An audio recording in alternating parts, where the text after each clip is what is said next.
Hey everyone, this is GGstarcaster, and I've got another StarCraft 2 gamecast here to bring you today. This time we have the Terran player Diestar in the lower right hand side of Crevasse, and Dimaga in the lower left hand side. Now the interesting thing to note about this map is the size of it. There's 4 Dimaga watchtowers behind the vision obstructing weeds in the center of the map. And also there are two ridiculously easy to take expansions. One of them just ridiculous, right off of your main. Just go right up here, but it only has 6 mineral patches and 1 Vespene Geyser. So if you do take this expansion, your tech is going to be delayed. This one's slightly harder to defend, but it does have the normal size 8 patches, 2 Vespene Geysers, and of course the destructible debris on the wide ramp, which makes this a small ramp. However, you can tear this down later in the game and take advantage of the wide ramp there. Alright, so we're getting set to go into the game here. As we see a supply depot going down for Diestar as he moves out. Going to begin his barracks on 12. Perfectly standard opening there. It looks like Dimaga is going to be going, he's at 14 supply right now, gearing up. He could be either taking this expansion or this one. I can't imagine that he would go gas or pool first. Yes, he is moving out. He is going to be getting here right as he gets 300 minerals, and he will be taking this expansion here that runs out quicker. So we'll see if that plays into the game at all. This barracks just about finishing up. That's a little important timing to note. If the Terran player builds his barracks on 12, it'll be finishing right after you throw down your hatch. So that's when you know that when Marines can start coming out. Alright, Diestar going to be scouting around. Zerg is also scouting around, but they're scouting in the wrong positions, and so they will scout both each other last. Orbital command going down here for Diestar, and just continuing to do the standard stuff. Spawning pool going down, no gas as of yet. This would be a good map, I believe, to delay gas on. Just get some crawlers for defense at the front, and then macro up, and then get your tech a little bit later. And we do have the expansion for the Terran going down here on this same minimal expansion here, so both players are going for that. I think this suits Terran better than Zerg or Protoss, simply because Terran lives off minerals and doesn't need as much gas as those other 2 races do for their tech. Those Marines and Marauders are pretty mineral heavy, and not a lot of gas involved in that outside of the upgrades. So we do have the gas going down here on the expansion before the main. That's kind of interesting. And we do have 2 gas geysers going down here for Diestar, and a SCV transfer getting here. Perfect timing right as that finishes up and is being morphed into an orbital command. Dimaga not opting to transfer as many drones as have his queens out, getting metabolic boost for the zergling speed, and continuing to do completely standard things. Hasn't begun to spread the creep quite yet, which probably won't do until it gets 1 more queen out. And we do have this watchtower being controlled by the zergling right here and here, getting a little bit of map control and vision. And here's another expansion that is only 5 mineral patches and 1 Vespene Geyser, so an interesting map to say the least. Bunker at the front, factory coming down, switching onto the tech lab, and we could see some well, it looks like we're going to see some Hellion play coming out here. Infernal pre-igniter is being researched right now. That's this little doohickey here that has a red flame coming out of it, but it actually makes the Hellions have blue flames. That always bothers me, and I don't understand why they do that, but anyway, looks like the factory down here sitting on the reactor, so I can pump those Hellions out 2 at a time, and this barracks not doing a whole lot right now. He does have a lot of gas at this point, going down, so he's not going to be able to use that on Hellions. It's going to be interesting to see what he transitions into, as Hellions are now moving across the map, and this Hellion did take this watchtower, so Dimaga does know Hellions are on the field, and as his third is going down right here in front of his base, shouldn't be too hard for them to hold this, since these destructible rocks are still here. Park a queen right there and be fine from the Hellions. Infestation pit is down, but we don't have any quick hive on the way just yet.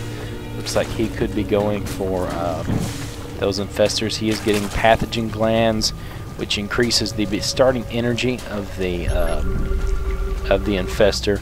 And a big group of blue flame Hellions coming out here right now, and they will be shooting down these creep tumors before they can get this creep tumor was canceled. Very nice control by Dimaga. He's going to have to skirt by this queen and this spine crawler, now roasting tons and tons of lings. I'm not sure that he's really doing the max damage here. Look at the resources lost tab. Yeah, the Terran did lose slightly more there, so not really getting in and doing what he wanted to do, as he was surrounded by those lings. So a little bit unfortunate for him. Sting going down, and also reactors on these barracks. Looks like he's going to be following up with a very marine-heavy play, getting out a couple marauders, but it's mostly going to be marines, as these two reactors indicate. Still committed to pumping out Hellions. And Hellions are not too good against queens, though, so he's got to be careful. And fungal growth going down with the Hellions there. He's got to be careful not to do fungal growth again. But the infestor, with energies, are not there quite yet. And this third expansion is up and running now, as we do see an Evo chamber. Double Evo chamber is going down for the double ups. Very nice play there. Go to the unit counting station. 48 drones, 53 SCVs. So that's actually interesting that our Terran player is ahead in the SCV count. One thing he is doing with these Hellions is keeping the Zerg opponent pinned in his base, so he can't get out. And so the Terran, by virtue of that, is perfectly free to go ahead and macro up as many SCVs and structures as he wants to. Throwing in an engineering bay right now, a couple more barracks coming out, and siege mode is researching, and siege tanks are on the way out. For our Terran player, he is going to be taking out this destructible debris, so he can move up through the map a little bit easier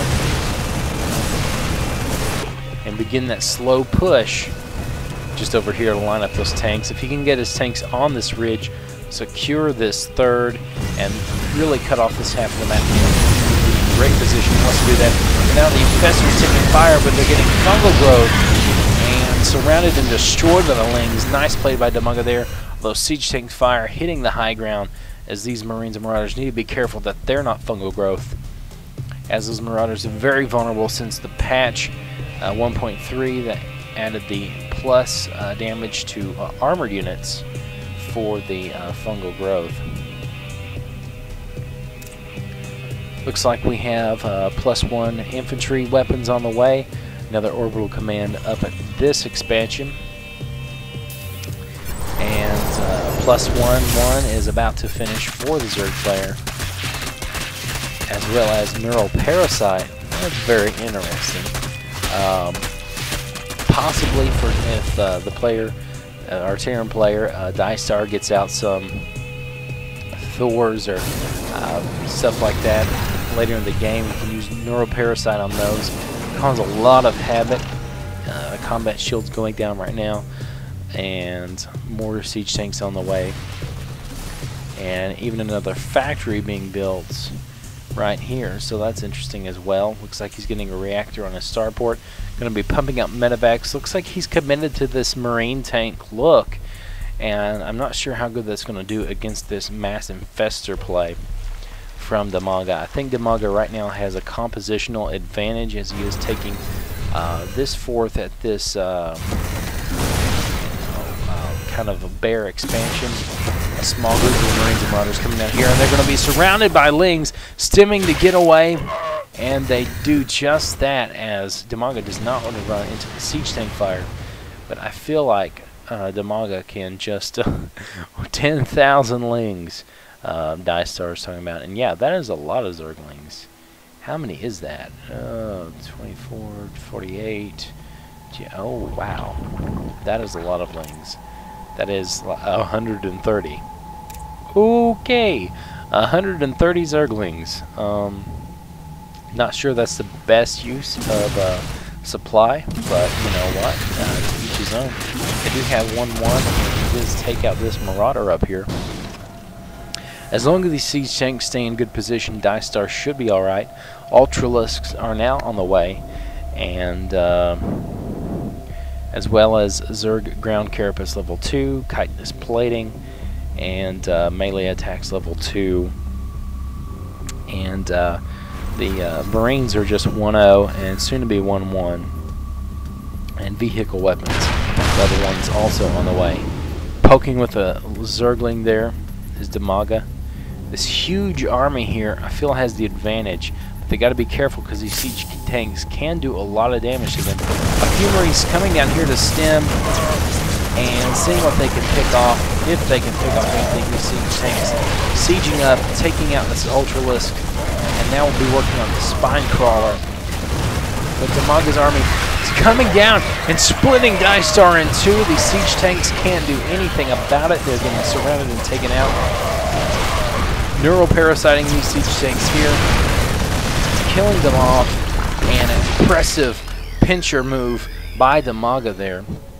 Although his lings have now been depleted, he needs to be careful with these infestors, as they're very important to keep alive. And both players kind of just trading armies there, and their Terran is actually pretty close in supply.